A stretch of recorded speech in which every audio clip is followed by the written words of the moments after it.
সমাগত বিধানসভা নিৰ্বাচনৰ সময় আহিলেই প্ৰতিশ্ৰুতি দিয়ে প্ৰাৰ্থিত্ব প্ৰত্যাশীসকলে।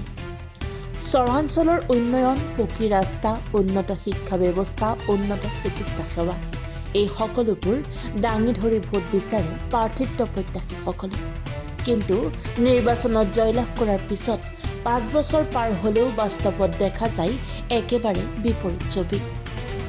নামনি অসমৰ জনপ্ৰিয় চেঙা সমষ্টিৰ বিধায়ক আশ্ৰাফুল হুছেইনৰ কাম কাজক লৈ এতিয়া উঠিছে প্ৰশ্ন। চৰাঞ্চলৰ উন্নয়নৰ নামত বহু প্ৰতিশ্ৰুতি দিয়া হৈছিল। পকী ৰাস্তা, উন্নত বিদ্যালয়, স্বাস্থ্যকেন্দ্ৰত উন্নত চিকিৎসাৰ ব্যৱস্থা। কিন্তু আজিও বহু গাঁৱত ৰাস্তা জৰাজীৰ্ণ অৱস্থাত পৰি আছে।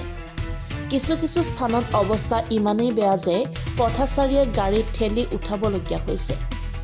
পাঠিমাৰি খোলাবন্ধা জনপ্ৰিয় বজাৰৰ পৰা মৈৰাদিয়া খোলাবন্ধা বজাৰলৈ যোৱা মূল ৰাস্তাৰ জৰাজীৰ্ণ দৃশ্য এয়া।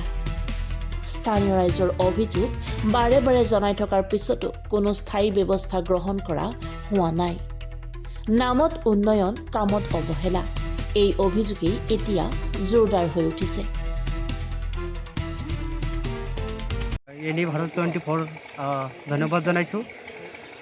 ৰাস্তা ঘাটৰ যি দুৰৱস্থা আপোনালোকে প্ৰশ্ন কৰিছে, আৰু আমাৰ যিটো এইটো প্ৰশ্নৰ কথা নহয়, এইটো বাস্তৱ। আজি আমাৰ এই চৰাঞ্চলত, বৃহত্তৰ চৰাঞ্চলত আমাৰ যেতিয়া নিৰ্বাচন আহে তেতিয়া আমি বহুত নেতা দেখা পাওঁ, আৰু বহুত নেতা আহি কেনে প্ৰতিশ্ৰুতি দিয়ে যে আমি চৰাঞ্চলৰ ৰাস্তা ঘাট, স্বাস্থ্য বিভাগ আদি বিভিন্ন ধৰণৰ যিবিলাক আছে আমাৰ সমস্যা, সেই সমস্যা সমাধান কৰিবৰ কাৰণে প্ৰতিশ্ৰুতি দি কিনে আমাৰ ভোট লয়, খালি অকল ভোট লয় বিধায়ক হয়। তেওঁ অকল ফেচবুকতহে বিধায়ক হিচাপত থাকে, ফেচবুকত, আৰু ৰাইজৰ মাজত আহি গ'লে ফুলদাৰি মাৰি থাকি ভোটবিলাক মানে লৈ কিনে বিধায়ক হিচাপত হয়, নিজৰ স্বাৰ্থ মানে পূৰণ কৰি থাকে। এনেকুৱা বিধায়ক আমি পাই আছোঁ।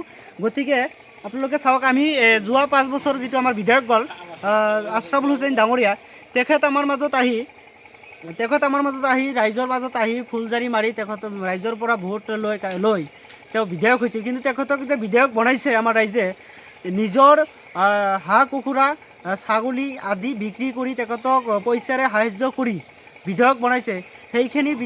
সেইবিলাক সাহাৰ্য পাই বিধায়ক হৈ আজি ৰাইজৰ কথা মনত নকৰি তেওঁ অকল ফেচবুকত বকি থাকিলে কাম নহ'ব নহয়। আমাৰ চেঙা সমষ্টি বা তথা আমাৰ চৰাঞ্চলত, বৃহত্তৰ চৰাঞ্চলৰ যি ৰাস্তা ঘাটৰ দুৰৱস্থা আমি এটা কৈ আপোনালোকক প্ৰমাণ সহকাৰে দেখাব পাৰিম। তেওঁ এটা কামো কৰা নাই। তেওঁ অকল কৈ থাকে যে আমি উন্নয়ন কৰিছোঁ, চেঙা সমষ্টিত বহুত উন্নয়ন কৰিছোঁ। ভাগবোৰ সমষ্টিৰ লগত তুলনা মাৰিব খোজে তেওঁ। আমাৰ চেঙা সমষ্টিৰ ভিতৰত আমি এটা কৈ প্ৰমাণ কৰি দেখাব পাৰিম। তেওঁ এটা কাম কৰা নাই, আমি দেখাই দিব পাৰিম আপোনালোকক। এইটো ৰাস্তা আমাৰ যিটো এইফালে পাঠিমাৰি খোলাবান্ধাত জনপ্ৰিয় বজাৰ আছে, এই বজাৰৰ পৰা মৈৰাদিয়া খোলাবান্ধা বজাৰলৈকে, তথা আমাৰ সিফালদি আকৌ হাইস্কুলত ঢুকিব আৰু খোলাবান্ধা হাইস্কুল সিফালে লগ আছে, মানে খোলাবান্ধাৰ মূল ৰাস্তা বুলি ক'ব পাৰি। খোলাবান্ধা মূল ৰাস্তা এইটো।